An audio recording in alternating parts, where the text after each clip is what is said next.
Hello African, welcome back to the channel again. This is African TV Worldwide. So today we are taking another journey on the Kasoa new interchange. So today we are going to witness another new interchange on this channel. So if you are new here, I want you to subscribe, like and share.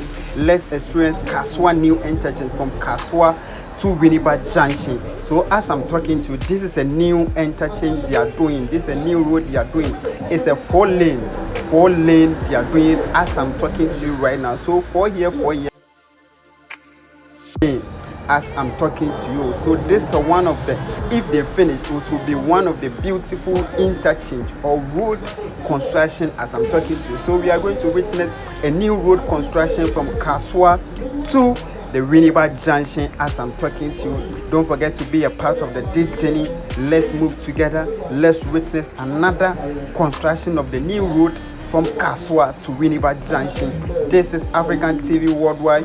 The main purpose is we are serving you the new construction roads, highway, beautiful houses, and the estate development. So today we are going to witness another one of the baddest road construction in Ghana. This is Kasoa new road they are construction from Kasoa to Winneba Junction. So let's witness together. Let's enjoy, be a part, and subscribe. Let's go.